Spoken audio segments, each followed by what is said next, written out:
युद्ध में यूक्रेनी ड्रोन्स के आतंक से जोड़ रहे हैं, इसको आतंक से जोड़ रहे हैं एक्सपर्ट्स। पश्चिमी देशों को रूस की मिसाइल हमले का शक, फैक्ट्री में धमाके के पीछे बड़ी साजिश, पश्चिमी मीडिया का कहना है।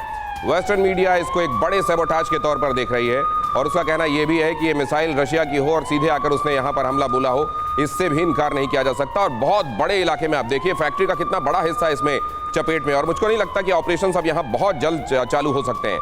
हालांकि एक बड़ा हिस्सा अभी आप देख रहे हैं जो इंटैक्ट है, लेकिन ये फैक्ट्री ये यूनिफाइड तरीके से यहाँ इसके अलग अलग विंग्स और हिस्से काम करते होंगे। अब जब तक इस जगह को पूरे तौर पर फिर से ठीक नहीं कर लिया जाता तब तक बाकी का हिस्सा बचा भी हो तो किसी काम का नहीं। रूस पर शक क्यों जा रहा है? इसकी पहली वजह यह है कि 2 हफ्ते पहले इजराइल ने ईरान की ड्रोन फैक्ट्री पर अटैक किया था, जैसा अभी हमने कुछ देर पहले इसको डिस्कस किया जनरल दत्ता और श्रीवास्तव सर के साथ। नेटो देश ईरान पर रूस को ड्रोन देने का आरोप लगाते रहे हैं और यह तक कहा कि उन्होंने तो जाकर क्रिमिया में ईरान के लोगों ने ऑपरेट करने तक में मदद की है इन ड्रोन्स को और सप्लाई लाइन काटने। ये अपने घर के पास सिर्फ देसी मुर्गियों को पाल कर हर साल 6 लाख कमा रहे हैं। आप भी ये करना चाहते हो तो फ्रीडम ऐप को अभी डाउनलोड कीजिए। के लिए ईरानी फैक्ट्री पर हमला हुआ था। ईरानी फैक्ट्री पर इसीलिए हमला किया गया था ताकि ये ड्रोन आप जानते हैं जो कि ईरान से सप्लाई किए जा रहे थे उनको रोका जा सके, ये भी एक थ्योरी थी। तो क्या ये थ्योरी इसीलिए रूस पर इस शक को गाढ़ा बनाती है? ये भी जरा देखिए, ये इंफॉर्मेशन बैंड बहुत ध्यान से देखिएगा। लातविया पर हमला रूस के लिए आसान है, जैसा मैंने आपको बताया। अगर आप देखेंगे कैलिनिंग्राड की पोजीशन और ये बाल्टिक कंट्रीज की उसके साथ प्रॉक्सिमिटी अगर आप देखेंगे तो बड़ा आसान, और वैसे भी सी के जरिए भी निशाना बनाया जा सकता है।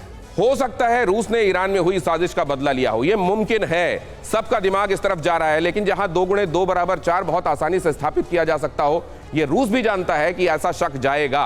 क्या उसने इसीलिए ताल ठोक कर यह किया है? रूस में घुसकर कई बार यूक्रेन ने ड्रोन अटैक किए। रूस के महत्वपूर्ण एंजल्स एयरबेस पर भी हमले हुए। यूक्रेन के ड्रोन अटैक से रूस को बड़ा नुकसान पहुंचा, खासतौर से 700 किलोमीटर दूर बाउंड्री से। वो सरहद जो यूक्रेन के साथ है लगी हुई रशिया की, उसमें 700 किलोमीटर अंदर एंजल्स एयरबेस पर जाकर हमला, एक बार नहीं 2 बार। और ऐसा करने से ये रशिया की शान पर एक तरीके से हमला था और इसीलिए लातविया पर यह हमला क्या उसका बदला है?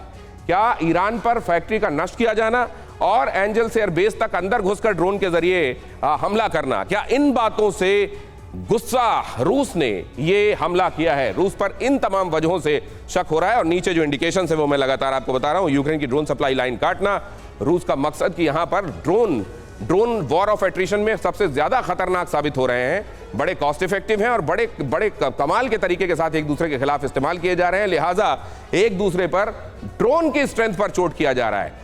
और क्या इसी मकसद से लातविया में फैक्ट्री को तबाह किया गया? आइए आप समझते हैं एक्सपर्ट्स इसमें क्या देखते हैं। पीके श्रीवास्तव सर, सबसे बड़ी वजह आपको क्या लगती है?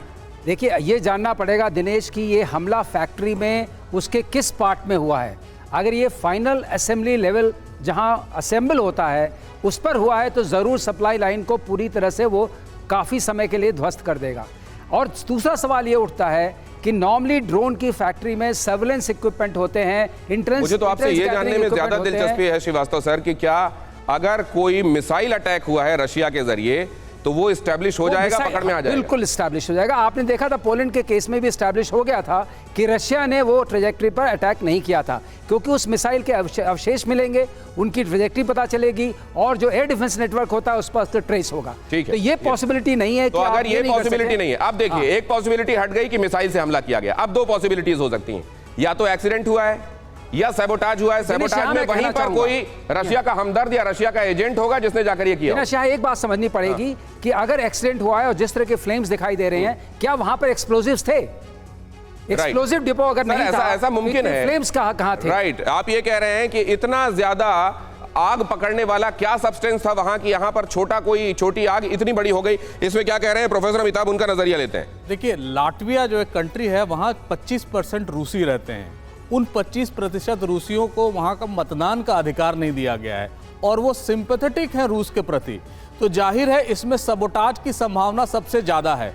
मिसाइल आ नहीं सकता, जैसा एयर मार्शल ने कहा कि अगर मिसाइल आता तो उसकी ट्रेजेक्टरी पता होती। सबोटाज की पॉसिबिलिटी सबसे ज़्यादा है।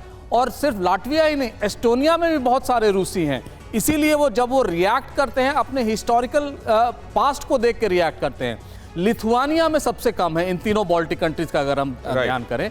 और चूंकि कालिनिनग्राद लिथुआनिया के बगल में है और रूस से मिलता नहीं है, इसीलिए वहां सबोटाज की संभावना कम है। तो लाटविया और एस्टोनिया जब भी आप वैसा कुछ करेंगे जिसमें यूक्रेन को, वहां रूसी हाथ जरूर दिखेगा, क्योंकि एस्टोनिया में करीब 20 से 15% रूसी हैं, रूसी मूल के लोग हैं, रूसी भाषी हैं, और लाटविया में रूसी सबसे ज्यादा डिस्क्रिमिनेटेड हैं, जो हिसाब इनका यूक्रेन में इंपॉर्टेंट बात जो प्रोफेसर अमिताभ कह रहे हैं, 25% of the population Russian speaking और रशियन ओरिजिन की, जिनको आज तक वहां वोटिंग राइट्स नहीं मिले, और ऐसे लोग अपने आप को उपेक्षा की हद तक बेइज्जत महसूस करके उनमें से कोई ये काम करने आगे ना निकल गया हो, या उनमें से किसी का इस्तेमाल रशिया ने ना किया हो, इसकी गुंजाइश भी नहीं बचती है। मतलब ये सरासर मुमकिन है। ये अपने घर के पास सिर्फ देसी मुर्गियों को पाल कर हर साल 6 लाख कमा रहे हैं।